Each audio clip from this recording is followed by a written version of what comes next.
Crashing Game Night. So today, November 12th, it is PS5 launch day. As promised, we do have the unboxing for the PS5 all digital. So let's take a look at this. This box is extremely large. As promised, from a lot of those influencers that already got in their system. So let's go ahead and crack this open. Got my scissors here. All right, so the first thing that I noticed on the box, true to form, like Sony was talking about, is that the box is very eco-friendly. All right, so they have joined that coalition that's trying to decrease their carbon footprinting. So this box is very, very flimsy. You could pretty much tear this thing with your hands if you really wanted to. I wouldn't recommend it, but just in case you want to keep it, whatever. So let's go ahead and open up the box itself.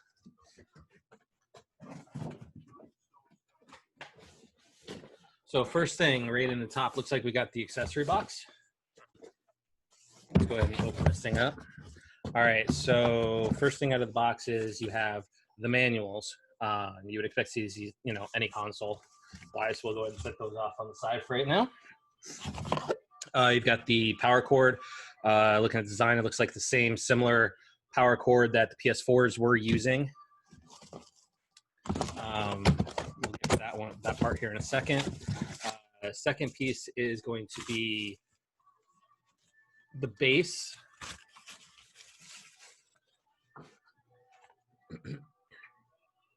So this is for when you have it down horizontally, vertically. So we'll install that here later on. Still haven't decided how I'm going to do it on my desk wise, as well as how we're going to do the other PS5 that's going to go on the main TV there. Whether we're going to be laying them down, standing them up, we'll definitely see how that goes. You've got a HDMI cable here. I probably won't use this one that came with it. I'll probably still use my monitor 4K cable because that's designed for the 2.1. And then on the other side, looks like we've got a USB-C charging cable. This would be for your DualShock for plugging it into the system and charging it. And then the DualShock itself. So let's take a look at this thing. Right from the get-go, I like a little bit of the weight to it. The design is super sleek, super nice. I do like when you try to compare it, I compare it to the Switch Pro controller. When we're looking at it in size, it's roughly about the same size of a Switch Pro controller, maybe a smidge bigger. The wings are a little bit longer on it, like the Switch Pro controller. Just feeling it in my hands. This feels nice. It's got a little bit of weight to it, which is super nice. The triggers feel amazing. The buttons, I like them how they're not quite as raised as the PS4 DualShock 4. Touchpad feels real nice. The stick's super nice. You've got the actual PlayStation button now right there. It's just the logo instead of the round home button. So it'll be nice to get this thing fired up, see what it actually does. But the other nice thing is you've got the mute button for the mic. Now, keep in mind, when Sony was releasing these, it does have a built-in mic on the actual controller itself, which is going to be kind of nice for those that don't have those headsets, right? If you just had those, like a pair of headphones, you can use those, plug those into the controller, and you've got a mic on there. So it'll be nice to see how that mic actually is. So let's go ahead and open this thing up.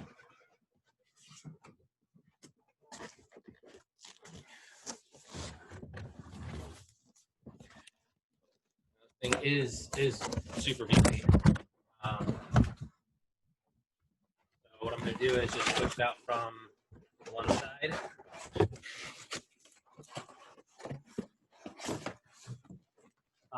Now the cardboard box on the inside is really nice. It is a thicker material, like you'd expect, like if you bought the PS4 Pro, same thing. Now, the other thing that Sony went to is these cardboard egg carton type shipping containers. Super nice. Again, these are recyclable, which is huge because most of those consoles out there, they use the styrofoam, which can't really be recycled, guys. It just goes to a landfill. So I give Sony props because just looking at everything on this so far, pretty much everything is recyclable. Just from first impressions on holding this thing very much is got some weight to it. Very much the 14.5 pounds that it is. So in some ways it feels like I'm picking up my 9-month-old. So let's take a look at this. So here we are. I'm giving you an idea. Look at my shirt. I'm going from the top of my head down to the logo on my shirt. So this thing is beefy. So when we look at the back, we've got the, of course, plug for the power cable. You've got HDMI. You've got your Ethernet for your LAN. You've got your USB ports. One of those being for you could use your PS VR. Also, your external hard drive can plug right into the back of it now as well, which is something that PS4 Pro owners have been able to do for a while now. But those that are upgrading from the Slim to this, you're now going to get the added benefit of having those USB ports on the back. So when we take it, look at around now, look at the front. You've got your USB port on the front, plus a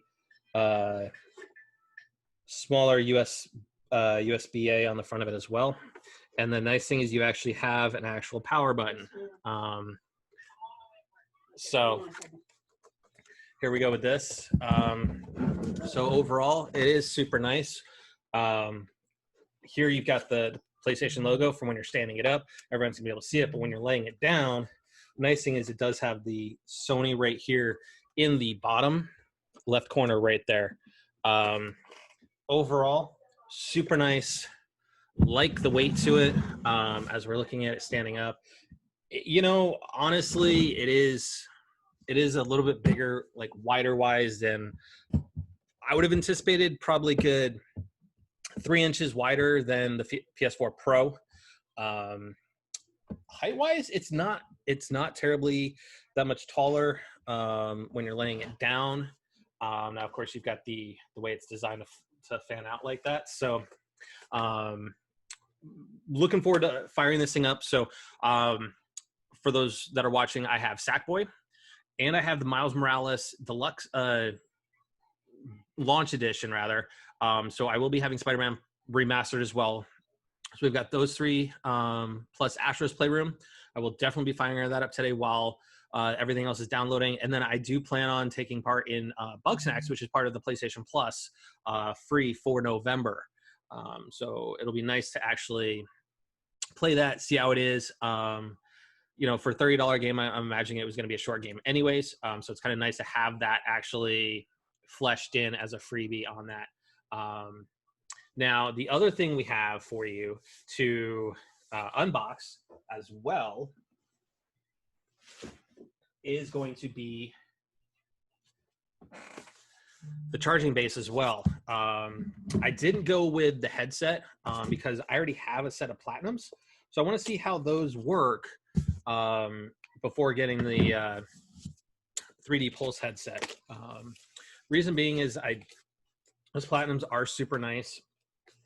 I will probably end up having to get the 3D Pulse ones if my wife's and I headsets cause interactions because of how close proximity they were. They're causing some of those disconnects, which you can kind of see on that. So once again, like the PS5 box, the box for the charging base is pretty simple.